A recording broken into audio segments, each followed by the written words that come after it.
What's up, everybody? Welcome to the No Scrubs Allowed podcast. It's been a couple weeks.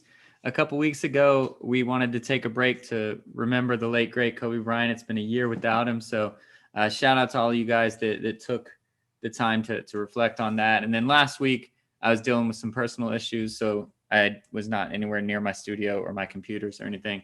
And then this week, we're still a day late, but that's because I had to recover. I had to get a voice because I was in Vegas watching the Super Bowl, and that is pretty much what we're going to talk about. Seal, how are you doing? I'm doing great talking about traveling and stuff. Sunday, I will be flying into the beautiful, not so much Cleveland, Ohio. Hopefully, I'll be able to see the old Rocket Mortgage Fieldhouse and see where the Cavs play.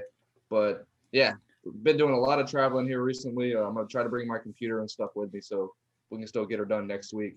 But yeah, man, I'm ready to talk some Super Bowl. Yes, we did it. We're here. We're 2-0 in the Super Bowl. We now have a championship for it's been 18 years. So I'm very happy about that. We hired Tom Brady, Rob Gronkowski, Antonio Brown, Leonard Fournette, all these dudes for this one-time show. Well, Tom Brady for two, but for this reason right here. And it all worked out. And I've said the whole time, And like, I'm not a fan of those guys, but it all worked out. Mike Evans showed up the next day talking about a pay cut to keep some of those guys that were only supposed to stick around for 1 year, try to keep them, get some more of them ring hunters coming around down south. And Tom's got to love it. How hard was it for him so long to get elite people? He had to pull teeth and grind Yeah. shit to get Randy Moss up in the cold. There's no taxes in Florida. And you got sunny weather most of the year. This past week or two, it's been pretty damn cold, but 50s and 40s is very cold to us here. It's Right. great. It's perfect. And if you got guys like Mike Evans, your stars going out and letting them know that they'll take a pay cut to be able to keep these guys to get another couple chips, you got to be happy as hell as a Bucks fan, man. Absolutely. And really, like, our young guys stepped up. Our defense, you can't just give the MVP to a unit, but our defense won the MVP in my eyes. Oh yeah, The Chiefs didn't even score a touchdown. They had 9 points. You could have gotten the Chiefs 0 touchdowns at 40-1 in Vegas. But nobody put a bet down on that, I bet. But that's insane. Yeah, I wouldn't. Yeah, 40 I to was 1. looking up all kinds of ways to make money.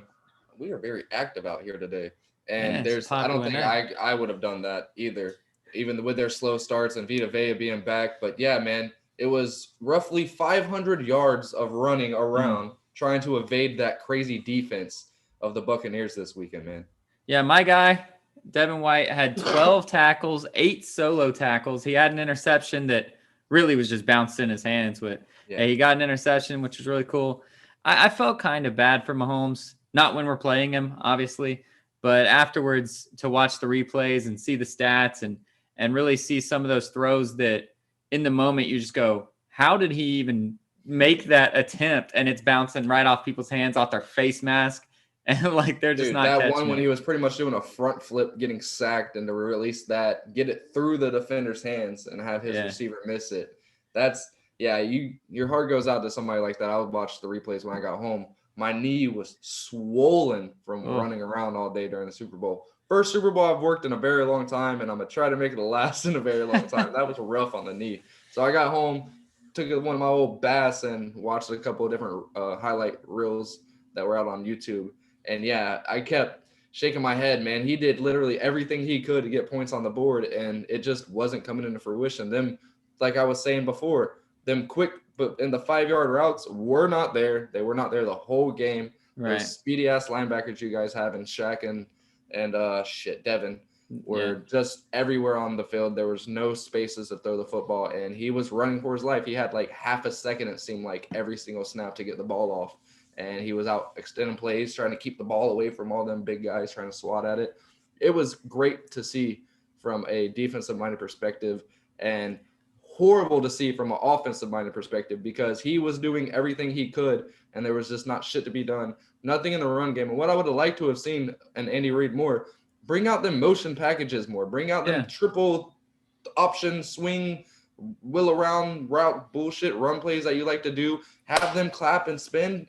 We didn't see any fun had. They had 3 straight drives that really didn't amount to anything. I think it was 6 points. And Right. they just seemed so like in the muck and down on themselves and Well, never seem to get back to the fun that the Chiefs usually always have, even when they are down 11 points in the Super Bowl like last year.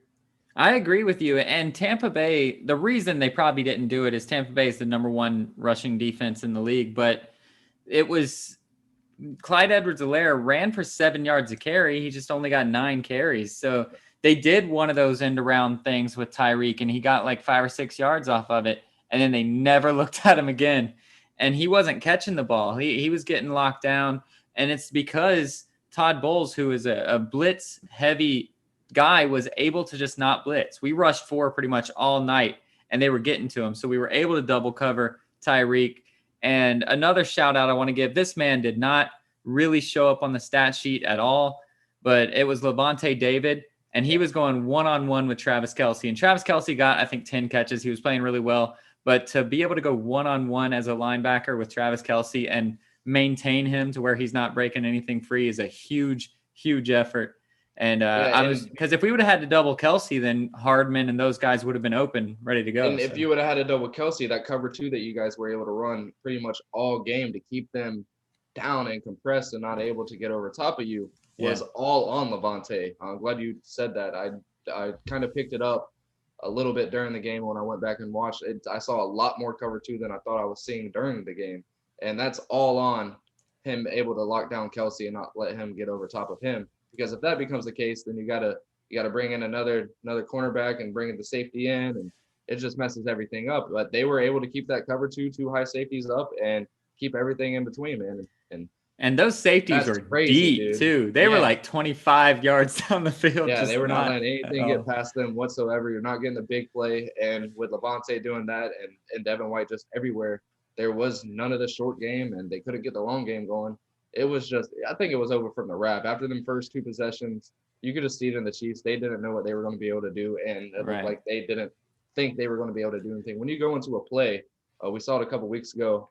I think it was when Green Bay was playing whoever the hell they beat to get to lose to you guys. Right. But, they were happy as shit. One of the plays, they're like, yes, this is what we were looking for. And they got the touchdown to Lazard. But that wasn't happening, guaranteed, on that Chiefs sideline. Every single time they're like, fuck. Like, what are they doing? They're still in cover 2. How do we get them out of cover 2? And they probably tried to do that little motion route and got a couple yards off of it, but nothing like they usually get. So they're like, yeah, let's mark that off. That's not happening again. And it was just crazy to see. Everybody picked the Chiefs. A lot of people were picking the Chiefs. And the only reason they weren't picking the Chiefs is because you don't bet against the GOAT. And that's literally the only mindset. If most knowledgeable people in the NFL, Chiefs. There's no way the Chiefs aren't going to win. And they didn't even get a fucking touchdown, dude. It's still crazy to think about and go back and reminisce on. Like, they did not, the Chiefs, and I thought they were already screwed from the jump because of Romo. One of the 2 commentators said, we're watching 2 of the greatest quarterbacks to ever play in this league today. Kid's in his fucking 3rd season. They could have said the same stuff about Russell Wilson. He's had the same trajectory. They probably did. As Pat Mahomes, and look at him now. First time, lost. Second time, won. No, first time he won. The second time he lost, right? No, first time lost. He beat the Broncos in his first Super Bowl, right? No, it was the second. The first time they lost in the NFC Championship, they lost in the AFC Championship to Tom Brady, but he wasn't there yet. And then second year they won the Super Bowl, and then the third year was the not run to Marshawn Lynch. The Malcolm Butler. Yeah, that's right. Yeah. I meant his first Super Bowl he won. I thought you were saying his second Super Bowl. I was like, no, his first Super Bowl he won. No, they've had the exact same pattern going. Losing the NFC Championship, lost in the AFC Championship. Won Super Bowl, then lost to Tom Brady. So, yeah, it's crazy. I think he's like, we don't argue. He's going to break a shit ton of records, but to already go ahead and say that he's one of the greatest quarterbacks to ever play, that you don't say stuff like that before the Super Bowl. But in the same vein, if you have a career like Russell Wilson's, that's not a bad thing at all. I mean, Russell Wilson is going to be a Hall of Famer. He's doing his thing. He'll probably make it back at some point to the Super Bowl. So if the Seahawks gave, if that's the floor, if that's the floor that Mahomes has, that's pretty damn good. Oh yeah, absolutely. So, but let's flip the script a little bit and let's talk about Tampa Bay's offense. They seemed the first 2 drives shitty, and I was really kind of scared. And it did not look good. But then they finally said, you know what? Yeah, this is the battle of the quarterbacks. Let's start handing it to Leonard Fournette. And he just started gashing them. Just started going. And that's something that the Chiefs have had a problem with with the whole time. And I know Brady probably wanted to be the guy, and he still gets the MVP because he's Brady, and that's just what was going to happen. But he only threw for like 200 yards, and it was really Fournette that really kept the ball going and was able to just continue to tire out that defense. Yeah, and as a Jaguars fan, you had to feel like once Leonard Fournette got a solid line, which we were hoping was on the Jaguars, he Right. would be able to break out to what he was at LSU and in high school. The kid, he gets the play, he goes to the hole. He doesn't give a damn if there's 3 guys in the hole or 4 guys in the hole or the hole's blocked and he's able to get through. He's going to the hole. He's not one of them shifty guys. He's not going to try to do the Shady McCoy kind of stuff. Shout out to Shady, back-to-back Super Bowl champ, baby. Didn't play a snap. But for him to be able to get and bust that hole and see 2 guys there and still know that he has a guard that's going to come and chip one of them and he just has to shake one of them, it was crazy to see. He's able to bend outside, and once he gets a full head of steam, Leonard Fournette is a monster in open field, and he has some gas on him. He's able to put out the speed too. It was great to see. A lot of the Jaguar fans were ripping on him, which I understand, but we released him. We felt James Robinson was better and just let him go. So he didn't do anything against the organization. He always thought that he was the one that was left. Like he was the guy from the AFC Championship. Like he was the Jaguars, and he was heartbroken when he was released. So, I mean, I feel for the guy, and I'm happy as hell for him. And you knew if you watched enough Leonard Fournette and you saw everybody in America saw him in college that watches football, and he was just ridiculous.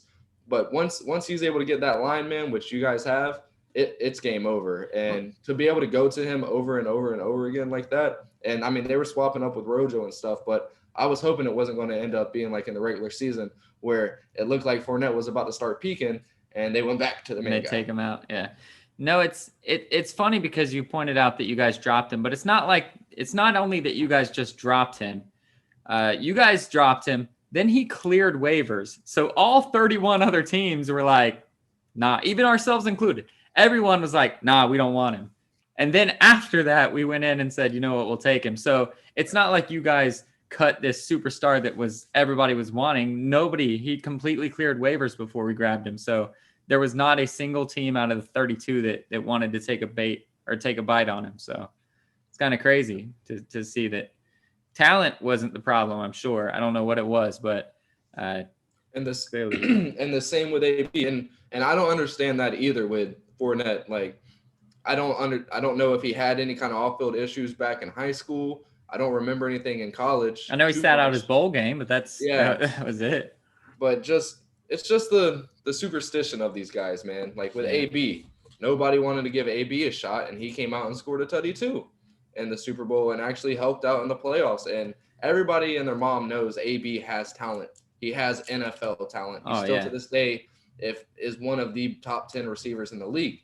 And it's just risk it, no biscuit, baby. You're either going to risk it all and get the chip, or hey, he might say some pre-banana shit and you'll have to fine him or cut him. So, but they talked. Tom Brady loves the guy. Absolutely loves AB. So probably got into his head a little bit and talked to him and let him know, bro, if you want to win a championship, you're going to have to shut up and play football. Like you've gotten paid. A lot of those guys, they've already gotten paid. Shady, you've been paid, bro. It's time to calm down, play football. If you get in, cool. Could you imagine 3 years ago if Shady was in won 2 Super Bowls, but didn't play a snap? That's all you would hear about is how pissed off Shady is that he has 2 Super Bowls. But now, hey, he's sitting there with a cigar, smoking with a. Well, he had his 6 straight 1,000-yard seasons. He's got his money, like you said, 9 straight. Got his money. He's good. Yeah. So I mean, just get them chips, man. And there's going to be a lot of them guys coming down to Tampa now. A lot of them.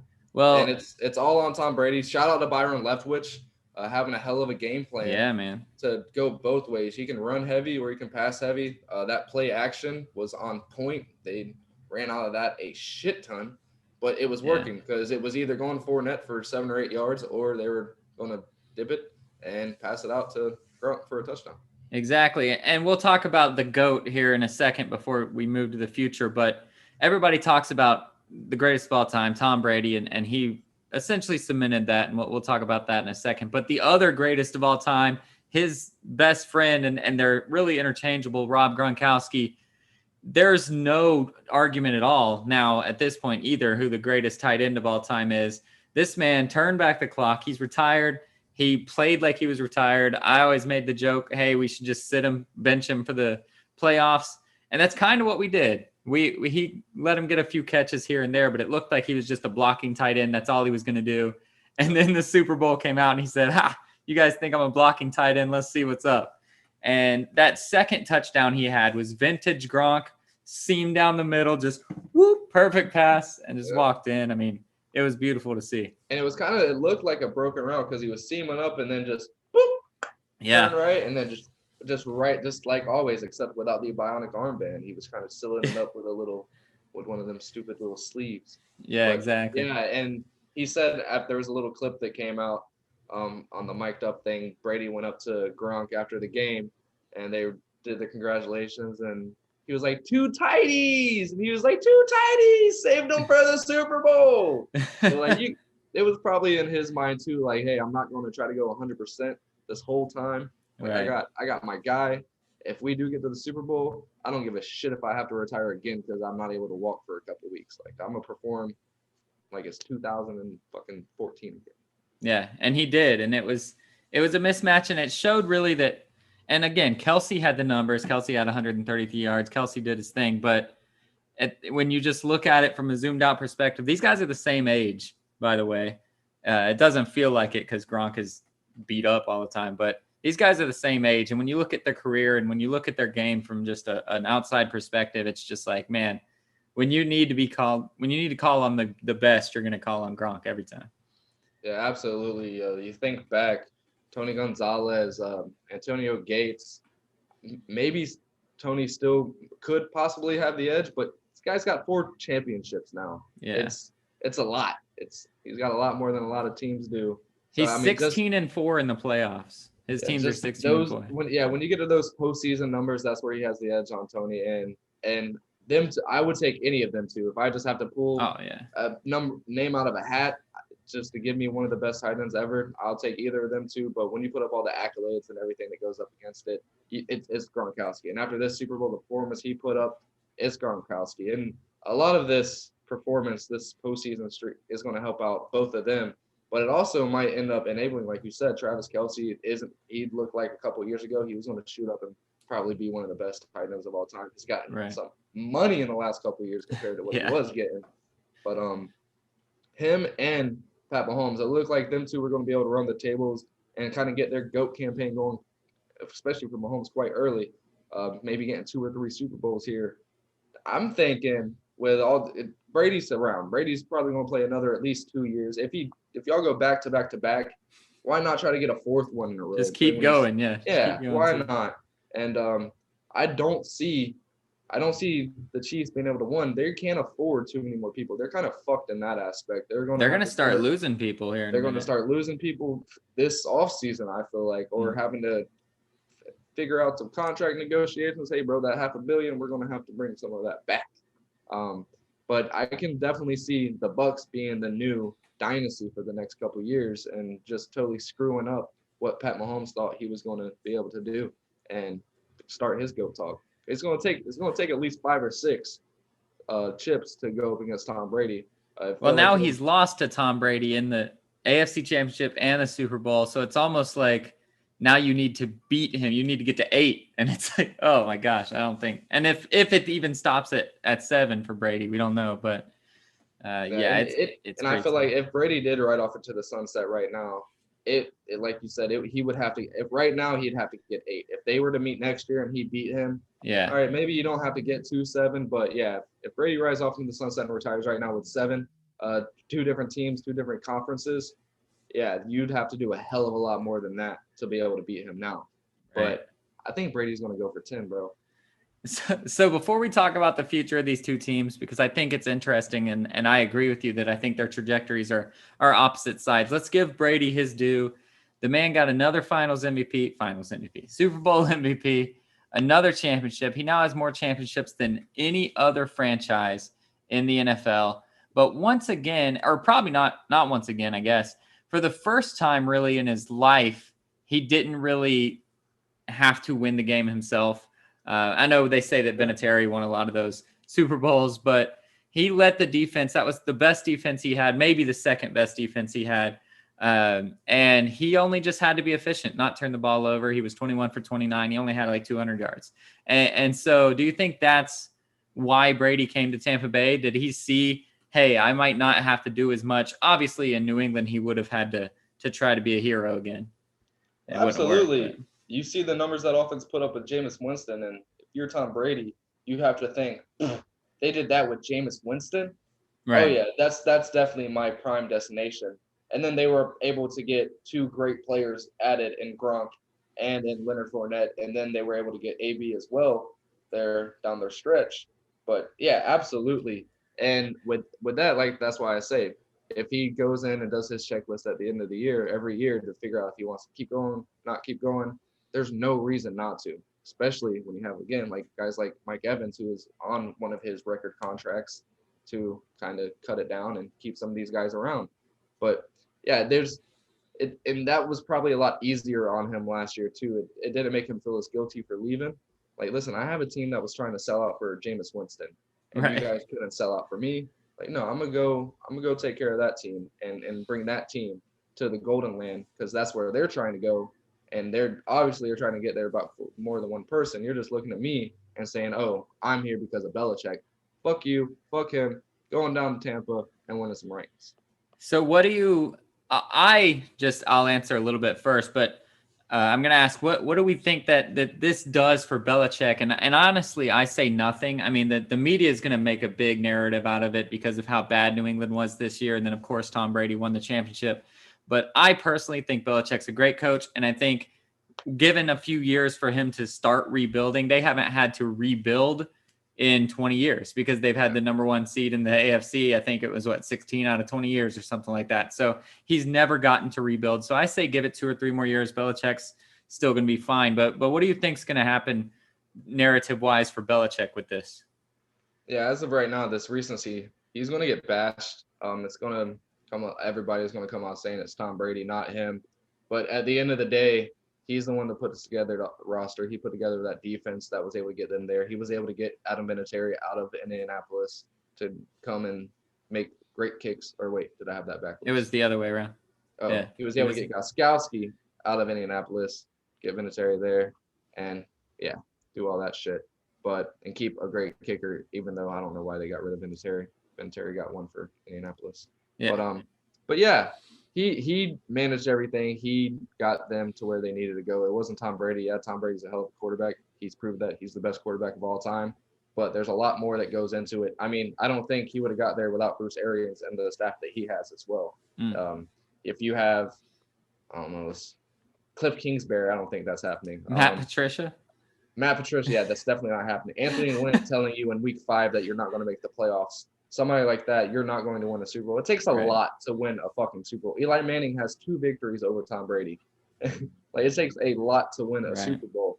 And yeah, it's a lot to what the Buccaneers want to do. And I don't think any other head coach in the NFL would have accepted a lot of what happened other than Bruce Arians. He said in the offseason last year that there's no way in hell that AB is going to be on the team. Like, there was no way it was going to happen. And you got to imagine Tom Brady pestered him a lot. He was texting everybody all week at 11 o'clock at night saying, we will win. That was a pretty crazy story. Yeah, we will win. Everybody texted everybody on the roster every night. So that man is determined. Once he gets his mindset, you got to believe that he is pestering Bruce Arians, pestering Dan, whatever his last name is, the quarterback coach. Listen, y'all need to talk to this man and get AB in this building. And he got it done. I can't think of any other coach that would do that. Maybe Sean McVay because he's so player happy, but 10 years ago, Bruce Arians wouldn't have done it. True. So looking at the future, then, what do you think we should do? Do you think our goal should be to try to restructure contracts, re-sign this same thing? Hold on. I think somebody's at my door. Hold on a second. Oh. But yeah, no, I don't know if you want to keep the same pieces because a lot of these people are old and brittled. AQ Shipley ended up being a player coach, got injured a little bit, and now he had to retire. But yeah, so I don't know how much. I don't know if Gronk's going to be able to come back. Who knows if AB is going to want to go out and get a max deal somewhere now that he's proven that he can play football still. But yeah, the smart thing would be to try to do, listen, our defense just killed one of the best offenses of all time. I'm And worried after about this week side. 12, we didn't even really have a close game, except Yeah. Green Bay a little bit, but Yeah, like I'm worried about getting everybody on my defense back. And then if we can get 80% of the guys on offense back, I'm down for. Like I'm completely down for. I think Fournette goes somewhere else. I think Fournette earned himself a job. And, oh yeah, and he's gonna want money. He hasn't gotten that big time money yet. Absolutely. Yeah, it's not gonna be like I said, 80% of that offense that they can get back, they have a huge shot of repeating. And they're gonna get them old heads that come back down. You just gotta hope you don't get too many more AQ Shipleys who get broken and end up becoming a coach. Yeah, no, I agree. And what about the Chiefs? So the Chiefs are the really questionable one because they're moving backwards, and this offense is legendary. We know that they can score in 5 seconds if you give them the chance. The defense, though, finally got exposed when the offense isn't firing on all cylinders, scoring 35, 40 points a game. We even talked about it many times on this podcast. Why are they in these close games? And it's because their defense is so bad. They have Chandler Jones, they have Tyrann Mathieu, and then nothing. So what should they do trying to move forward if you're the Chiefs? Well, Stone Cold Chris Jones is paid right now, so he's not going anywhere. And you think he's fine losing, just soaking up the money? Yeah, absolutely. I mean, he just lost in the Super Bowl. He's not mad at that, probably. That's true. I mean, he's probably heartbroken. He was pretty mad. Did you see some of those penalties again? Oh yeah. But no, yeah, that defense is very suspect. They're not going to be able to, especially when you have an offense like Tampa. There was no other offense like that last year. It was them. Like that was it. Right. And now you have Tampa, and that's what they're going to be looking for this offseason, guaranteed. Trying to find another safety and trying to find a better corner because that was ass. And Tyrann Mathieu, he great player, but Tom got in between his ears and just kept going at him. So maybe if they have another young guy that can swap him out, just get him out a couple plays, let him rest his head, get composure, and then bring him back in and let the Honey Badger be the Honey Badger again. Maybe he doesn't get 8 up like he did on 3 straight possessions. Yeah, I mean he got a penalty from it. Brady was just all in his ears, all in his head, man. It was pretty sad to watch. And apparently Brady said some bad things. I don't know. He said he sent him a text apology afterwards, but the competitiveness in the moment, again, I don't know what was said. I don't know if the cameras caught it or if they're just going to not show because it's Brady, but whatever happened in the moment, it got in Tyrann Mathieu's head and he could not perform, which was pretty unusual. Yeah. So like probably the same with the Bucks, but swept around. You want to keep that offense. That offense can't go anywhere. Everybody on the offense has to stay. Maybe get that line healthy and get some better people in there because hopefully Eric Fisher comes back, which would obviously help. Oh yeah, that whole line was beat up and injured, and maybe get some other guys in there. But on that defensive end, you got to figure it the fuck out. Like you have to figure it out. I wouldn't even keep 80% of them. Just try to swap it around, get at least 5-6 new starters in there, and like big names. You're not going to be able to obviously sign the big people. You're not getting this kid's name who just got out of Baltimore. Damn, can't even think of his name. He was in Seattle. He flicked on Pete Carroll. Watson's old. And then he got picked up by Baltimore. Campbell? And then he pissed them off. No, he was one of the big guys on the Legion of Boom. I know, that's what I was thinking. Yeah. But anyways, they need to bring in big names, but they're not going to be able to sign these big name players. So I don't know. I think they're going to be kind of screwed unless they can figure out a way to be able to just beat the cover 2, just practice against the cover 2 all year, or try to figure out a way to bring in some of the motions and shit and bring in an extra linebacker or an extra defensive lineman to get them out of cover 2. They got to do something. And that's the beauty of the NFL. There's not a series. It's one game. You either figure it out at halftime or you're fucked. Right. And now they have another 360 days to try to figure it out. And that's really it. With the way their financials are, they're not going to be able to go out and get a top tier cornerback or a defensive end and get an edge rusher to be able to go after and try to disrupt Brady, which didn't happen at all. So I think they're kind of screwed. They just have to try to get that offense better, which I don't know how they're going to do. True. No, I agree. I don't think the offense has to get better other than the line, but I think they need to get healthier in that regard. But I agree with you. The defense almost needs to clean house. And if anybody will even take the Tyrann Mathieu money and let them get 2 or 3 of those kind of good people for him. Because again, Jones isn't going anywhere, and somebody might trade for him, but I doubt it. And so maybe figure something out there. But so moving past this game, moving past the Super Bowl, again, congrats to Tampa. I'll be happy for that for a while. But moving forward now, what other teams are we thinking of? Because I don't know that Green Bay will be the same team. We'll see what happens with Rodgers. But even if he comes back, I don't know how dangerous they are. They have to change a lot, in my opinion. I think he and Adams bailed the team out that really isn't a great team. So what other teams in the NFC, will start there, are you looking to challenge hopefully the Buccaneers in the future years? Saints, we'll see what they'll do at quarterback. Drew Brees told Jameis it was his team. If that's the case, then we probably won't have to worry about them too much. Michael Thomas was injured all year, so that hopefully he'll be better. He's a great receiver, didn't play great this past year, and his comments and stuff kind of got him in trouble. So this will be a great refresh offseason for him. Get a new fresh start, if you will, get some surgery done, rehab, and just come back as a completely different player, and an even better player. That'll be great. But I think it's really in Lambeau, man. Green Bay, see what they do in the draft. They have their quarterback of the future now, so they don't have to waste another first-round pick. And yeah, if they don't, I'd find it hard to believe Aaron Rodgers is there at the start of the season. Training camp, maybe he doesn't show up. I don't see Aaron Rodgers being that type of guy. Right. But we've seen it's a new day and age in sports, and these guys are doing that more often than not. So I could definitely see it happening.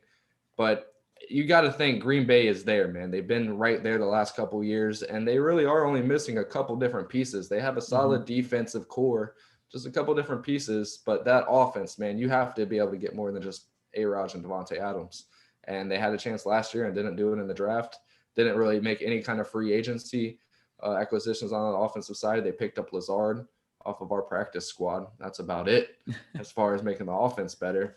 But yeah, that's it. Green Bay, it's that NFC just seems to be kind of turmoil right now. And some teams are on the up and up, and some teams are on the down and down, like Minnesota.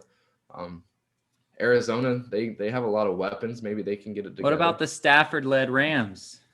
See, I just don't see the Rams having a lot of talent. They get there because of their defense, and that offense isn't anything. Who the fuck is Stafford going to throw to? Cup. That's pretty much it. Yeah, I'm not worried about the Rams. I'm worried about a team that's going to be able to beat the Buccaneers in the postseason. I'm not. Okay, here's another team to throw out. What about if this trade happens that I'm hearing some rumors about, the Deshaun Watson and CMC Carolina Panthers coming at you? I heard that one. That would be insane. I don't know who else would be on the team, and their defense still isn't great. But I think I might have lost. Can you still hear me? Oh, I can't. Yeah, but you're like frozen in space. Oh, no. Yeah. Am I back now? Yeah, kind of. Gosh. You look like a weird animation film. Well, as long as you can hear me. Yeah. Yeah, I heard that. That would be absolutely insane. I feel like just the Teddy Bridgewater wasn't it. And to be able to up that and CMC and Deshaun Watson together, that would be fast as hell. I would love to see it, man. But I don't know, like, who on their defense. Like, I don't know too much about their defense that much to be able to say for certain. But yeah, I could see them in the playoffs causing hell. Them two guys, and you have what's his name? Moore. DJ Moore. That big ass receiver out there. You got some weapons on that team on offense for sure. And yeah, man. My thing is, I want to see where Wentz goes. Once things get situated, we'll see. Hey, he's a hell of a quarterback, man. He's injury prone, which really sucks. I hope. Does. And I did see that one team came out saying that they actually saw it today, that they feel like they overbid on him. And the Bears. Chicago growing impatient with Eagles about possible Wentz trade, feels they overvalued him. Huh. So you think they're just saying that to try to get the Eagles to give him to him? How would that help saying that they overvalued him? Like, oh, Because then they're like, you know what, we'll pull our thing down, and then Philly will go, no, it's fine. Take him for what you that's offer. true. Yeah, I mean that's a smart tactical play, but I don't even think Wentz in Chicago helps out. I don't see No. A-Rob going back, Yeah. so that team's kind of screwed. Yeah, I'm not really worried about the NFC too much outside of Green Bay, honestly. All right. Well, I hope you're right. So let's shift to the AFC because I think there's a lot more threats there Oh yeah, for the Chiefs. So who are your threats there? the Bills. The Bills, The yeah, Bills absolutely. are going to go insane for like the next 3 or 4 years. The way they have these guys contracts, I mean, Josh Allen's still in his rookie, but Stephon didn't go out for the bag either. Right. So I mean, they're pretty good. They're pretty good to go. And these guys in Northeast Florida, they're getting one of the best quarterback talents of all time in the draft this year. So look out for the Jacksonville They Jaguars. got a coach that's actually competent now. Our coaching staff is freaking insane, like absolutely insane. If you can have the best coaching staff with nothing done in the NFL, it would be the Jacksonville Jaguars 2021 coaching staff. I mean, our offensive and defensive coordinators have been in the NFL for a while now, but we're just out grabbing elite freaking college coordinators out of everywhere and getting them on the team. And a lot of experts are out here projecting us to win the division. So, I mean, who knows? I believe we have a hell of a wide receiving core. We have great running back in James Robinson. Cornerbacks could be a little better. CJ Henderson isn't the elite guy that I thought he was, or he just has to work on some shit. Trey Herndon is still Trey Herndon. Not bad, but not the greatest. Telvin Smith seems to be trying to make a comeback. Don't think it's going to be with the Jaguars, but we're going to be in a 3-4 system this year. And with all of our speed at the edge, that's going to help out a lot. So I'm excited for that. And Calais keeps hinting and talking about the Jaguars. So maybe we can get him in as a nose tackle on that 3-4 and just completely thrash people out. Yeah, that would be awesome.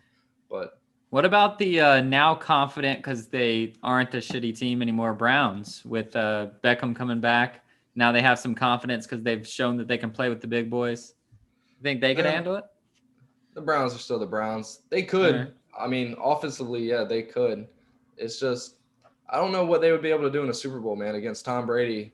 And the Browns are the type of team like Tom Brady, if he throws 3 touchdowns in the first half, he could still come back and win. If Baker Mayfield throws 3 touchdowns in the first half, the ball is taken out of his hands, and it's just a Nick Chubb and Kareem Hunt show. Right. So, I mean, it depends on if Stefanski's going to let it loose and trust a lot in Baker. He started doing that at the end of the year, and they were able to beat the Steelers back-to-back games with his arm. Right. And so if they're able to do that and really open it up for Baker, and Baker's able to manage the game and become a tier 1 quarterback that he was projected to be and thought to be coming out of Oklahoma, then yeah, I could definitely see the Browns. But it's going to be weird with the AFC because you're going to have probably the Browns or Steelers and they're in the Final Four, the Chiefs, the Bills, and the Ravens probably. It's all going to come down to defense at the end of the day. And the Chiefs are suspect. We've seen that. And the Bills are amazing at defense, but for some reason, they are very on and off. They have a switch. There's no in-between with them. And so I don't know. The Green Bay Packers are a pretty complete team. They just need a couple weapons on offense. The Buccaneers are as complete as a complete team can get, especially that game on Sunday. They played an amazing game from top to bottom. So I'm just trying to look to see who would be able to go up against that. And the Bills seem to be it. Like, they are it. They just have to get them young guys to come together and play a complete game of defense. True. I could see that. I wasn't even thinking about the Bills, but I could see the Bills. So what other thoughts do we have on football before we do some closing thoughts on some other sports before we get out of here? Shout out to Steve Harvey. He killed it again in the NFL Honors Awards show. He's hilarious. It was funny. There was nobody in SoFi Stadium, and he still delivered a hell of a monologue. I love Steve Harvey. He's the best. I think he just needs to keep doing all these sports award shows every single year. He's absolutely amazing, and he kills it. He's the best. And shout out to all the winners. I know Aaron Donald got Defensive Player of the Year. I didn't really see a lot of the other ones, but I'm sure. Yeah, they snubbed James Robinson on Offensive Rookie of the Year. The Pepsi Cola Zero Sugar offensive rookie of the year. Is that really what it is? Yeah, Justin Herbert got it. I can see that though. Shit, who was defensive player? Our boy Chase Young. Right, of course. Got defensive player of the year for rookies. Offensive player of the year went to. Wow. Yeah. Just living out here in LA, all I saw was Aaron Donald won the. Aaron Rodgers MVP. We knew that was coming though. Right. That's why I didn't even watch. I knew a lot of the awards were pretty much going to be already given out, so I didn't even look. I just saw the headlines that said Aaron Donald won. Yeah. I don't see anything else. And the last thing that I'll say on football is it's not a shout out necessarily in a good sense, but Marty Schottenheimer passed away at 77 years old. So yeah, big ups to his family and all the people that loved him. And we got to watch a lot of him, Chargers coach and I guess Chiefs too. He was with the Chiefs too for a little bit. But, I believe so. Yeah, I remember him mostly as the Chargers head coach and him just not giving a shit about being publicly or PC. Yeah, he said whatever was on his mind. Yeah, I love that about him. But yeah, I want to shout out Alex Smith. I said like 2 months ago that they just needed to name the Comeback Player of the Year award, the Alex Smith Award, and he got Comeback Player of the Year. Derrick Henry got the Offensive Player of the Year, and right. Ron Rivera was snubbed for Coach of the Year. Stefanski got that for the Browns. Ugh. Yeah. All right. Well, so let's move on to some other sports to throw out a couple of things here. We're not going to have much to say on it, but show off your new threads there that you got going on. So I got a little pre-hyped on the Detroit start of the season. So I went out and got a very discounted, just a regular jersey. It has the pad clipping thing in the back. Oh, nice. Yeah. So I mean, I guess it's actually like you can go play with it. Yeah, you can go it's probably skate. Like a practice jersey or something. But it was only like $35. Saw it, got it, done. Love him. But you know that great start we had. It is like an 8-game losing streak, and we're back to being a hockey tan. Yeah. So one thing that I do want to shout out is my newest favorite player since he came in, non-Red Wing. So my favorite non-Red Wing is Alex Ovechkin. He's getting near the end of his career. I knew I had to pick a new guy. And when he got drafted, I picked Connor McDavid. And he has been great, but Edmonton has not. Well, now with these new, switched around things where he's only playing against Canada, the Canadian teams are not great. So he is killing them. And he is probably going to get 100 points. So points are goals and assists for you listeners because we don't talk about hockey that much. He's probably going to get 100 points in a 66-game season because it's a shortened season. Which is really good. Those are like the Mario Lemieux, Wayne Gretzky style of numbers. So he's skating his way to an MVP pretty easily right now. So if he just keeps that up, he's doing work. But I've also heard a lot of these New England area schmucks blowing up the Boston Bruins. This is a weird year for hockey. The Boston Bruins are not the best team in hockey, guys. They're just playing the same shit fucking teams all the time. Over and over and over again. I don't want to hear it. You got great players. You got smash mouth defense, but you're not the best team in hockey. It's going to come out to the playoffs when you start playing the real teams. Just sit down, shut up. Bill Belichick sucks. Tom Brady won a Super Bowl with the Bucks. Boston has an okay team. Oh, yeah. Shout out Dustin Pedroia, though, my guy, retiring. Finally. Played like 2 games in the last 6 years. Kike took his job, bro. He said, get out of here. Yeah, shout out Dustin Pedroia, man. One of the all-time greats in Red Sox history. Not really on the field as much lately, but in the community, with the team, with the prospects, always there training camp, always coaching them up. I love the guy. Going to miss him being around the clubhouse. The players are definitely going to miss him being around the clubhouse. He probably just don't want to be associated with Alex Core's cheating ass, so he went Well, I hope that you guys appreciate Kike Hernandez the way that Dodgers fans do.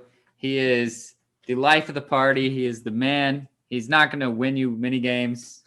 He's good, but he's not going to have like a big wins above replacement or anything. But he's a great player. He can play a ton of defensive positions, but he's just fun. He does it all. and I'm going to miss him. And I was really sad that he went to Boston because that is not a team that I'd like to cheer for him on. But I hope that you guys cheer for him as well as we did. Shout out to the Dodgers for finally trying to answer the San Diego Padres challenges, and we grabbed Trevor Bauer for way too much money. But hey, we're the Dodgers. We can pay whatever we want, but way too much money. A couple years ago, he made a bet with one of his friends that if he ever signed a multi-year deal, he would get shot in the nuts with a paintball gun. I'd get shot in the nuts with a paintball gun for $40 million. Bring it to me, son. Just get some plastic nuts real quick and then get them real ones put back in. Exactly. Stacks. Exactly. Yeah, also, shout out to the U.S. men's national team. It's been about 2 weeks now, but they absolutely wrecked. Panama, I think is who they were playing. Was it Panama? I think so. Maybe not. I think it was the Toboggan and one of the Trinidad and Tobago? Yeah, oh, yeah, man. it was Trinidad and Tobago. Yeah. Absolutely destroyed them, and Trinidad and Tobago is usually the team that gets in over us. Not over us, but they're usually that last CONCACAF team to sneak in. And we're not. But we're supposed to be. But. Yeah. But so that was great to see. What was the final? Like 9-0 7-0. or something like? But it was 7-0 in like the 50th minute, and then we just chilled. Yeah, that was great to see. Shout out to them trying to step it up, get on the plateau, get on the peak of the U.S. women's national team and get that kind of trajectory going up and up and up until we win a couple World Cups. That would be great. The odds on that would be amazing.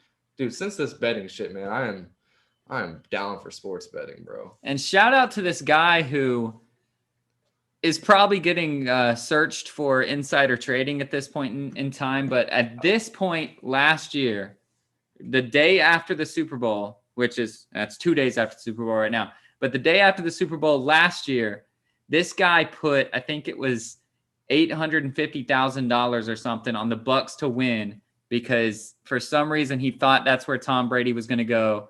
And I think they were like 85-1 odds. And so dude is rolling now. I don't know his name. Hopefully he didn't even release his name because he probably got a lot more relatives all of a sudden. And, but shout out to him. That's the biggest one that I saw come up. Shout out to the streaker guy. Did you see the Kevin Harlan call of him? Yes. It was pull up your pants, my guy. Take off your bra. Kevin Harlan's the best. But yeah, so apparently this guy, there was a prop bet. It was a plus 750 or something like that, some crazy odds. And he put up 50K on it and got his friend to go out first as a diversion to get the local security around that area to swamp him so he could go out. He paid him a little bit of money, bonded him out of jail, bonded himself out of jail, and came up like 375K.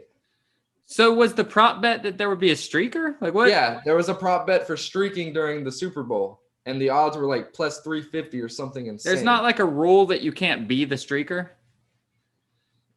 I don't know. How do they know? I don't know. I guess it's definitely insider betting. If you're the one that does it. Dude cashed out. Nice. Good for him. Or at least that's what the story is that's circulating around. And he gave some fun clips. If you guys haven't heard the Kevin Harlan little clip of him. The guy who did the diversion, he stays in the area. So I've been seeing him get tagged in all kinds of different snippets and comments and reading all about that. That's the guy. That's the hero right there. The dude that was the diversion. Yeah. That's the real hero. Yeah, but he got paid off and he didn't even have to get bailed out. But the only thing that stinks is their trespass from Raymond James Stadium. Yeah, but what is that going to stop you from watching USF cows? And then I guess if they actually are Tampa Bay fans, that would suck. But they might be Dolphins fans. They might have just been there for the streaking. True. That'd be great. That would be awesome. All right, so now let's. The only thing any of the commercials? Some. I mean, I was drinking the whole time, and that was when you have to go get a new drink is when there's commercials. So I didn't get to watch a lot of them, but a lot of them were just about like that I saw were like inclusiveness, which I knew was going to happen, standing up for COVID, and then I saw like an M&M's commercial, which was kind of funny, but I don't really remember any in particular. Yeah, I looked up a couple on YouTube while I was taking my bath that night and didn't see too much. So I'm not going to talk. I don't even know if they were actually the right ones that were actually on there. So I didn't really watch them too much. The Mountain Dew one, the Baja Melon, whatever, you're supposed to count the bottles. Oh, yeah, we were supposed to count how many. Yeah, I was thinking it was going to be probably like 60, 70. Them motherfuckers were shooting bottles out of everywhere. Well, they like opened the trunk of the car and like a shit ton of bottles came out. Yeah, there's bottles on the freaking signs of the place that they're passing and in the buildings and shit. Like, they were smart. You could win $1 million if you guess. Did you have to get it right, or was it just the closest person? I think it said if you get it, the first person that tweets the right answer could win $1 million. Because somebody was breaking down that shit frame by frame and counting all these things. And oh yeah, absolutely. Hope they won their $1 million. Could win million. Yeah, get out of here. All right, so any NBA? That's the only sports we haven't touched. This can be our closers. I know you mentioned something before we started. Was there anything good? Not really. Oh, Derrick Rose got traded to the Knicks. That's what we were talking about before here. So hopefully he can come out and dominate for the Knicks a little bit, because the Knicks are actually in the playoffs right now. They're looking not bad. And Julius Randle is looking like an all-star. Yeah, they look like a real team. So maybe Derrick Rose can be a piece to that. Yeah, we're starting to get all our guys back off of injuries. We started a lineup that included Jared Allen and Andre Drummond against you guys, and I really liked it. It worked for a little bit. Well, it caused you guys to pull back a lot more jumpers, and Miles Bridges was hitting his. And DeAndre, he's been balling this year. Yeah, he wasn't really phased too much. And it's Mikal Bridges, by the way. Miles is on Charlotte. Yeah, my bad. But yeah, I like the lineup. It's going to help us out a lot, but we're still young. We're still injured. When Kevin Love comes back, I can see us maybe pushing for the playoffs, but right now we're too far behind with our injuries. Yeah, we're putting together a little streak. I think we won 6 of our last 7. The one loss we did have, we got blasted by Zion and the Pelicans. But aside from that, I think it's 6 out of 7 or 5 out of 6. So we're starting to turn it around, look good again, because Booker was hurt for a little bit and we hit a speed bump. But we're still there. We're in the playoffs. I'm still looking at 4th or 5th seed. Hopefully that 4-5 matchup, and then make a run from there. So yeah. All right. Anything else before we get out of here? Nah, man. Oh yeah, this podcast is brought to you by Manscaped. No, it wasn't. Fuck them. No scrubs. This was brought to you by the right bets in Vegas by me and Seal. We bring you this shit all day long. We got every single one of our bets right as far as football this year. Or I did. I didn't. I put $10 on the Jags. Oh, that's right. And Seal even sadly got the right call of Gronk to get the first touchdown. But I got to Vegas and I was going to hook you up because I knew you'd be good for the Venmo back. But when I walked through the casino, the line was, I'm telling you, like 100 deep, just all the way through. I think they had the machines turned off. You had to go to the desk. Really? Yeah, and it was deep. So I was like, hopefully Gronk doesn't do it. And then, of course, Gronk did it. Oh, yeah. So, but yeah, still called that one too. So, I mean, he knew it was going to happen, man. I didn't think AB was going to get a touchdown. I thought he was just going to try to be a filler. But everybody was out there getting tighties. Yeah, shout out to Tom Brady. We hired you as the assassin. You came and you did exactly what you promised us, and that's amazing. And we've won now 9 straight games, 8 straight, something like that. So maybe we can take that into next year. So did you see Tampa's meme when they were like, how many playoff games did we win? And it's Tom Brady's 4th quarter meme. Oh, nice. No, I didn't see that. That's awesome. I did see that the Patriots said shout out to the GOAT. Congratulations. So them taking the high road as well. So all in all, it's a good week. Glad to be back. We're glad to be back. Sports is now taking another shift, and we'll be glad to bring you some basketball probably in the future, unless hockey decides to do something cool. Yeah. But anyways, at least we got cool jerseys now, and we're ready to go. So as always, be a stud, not a scrub.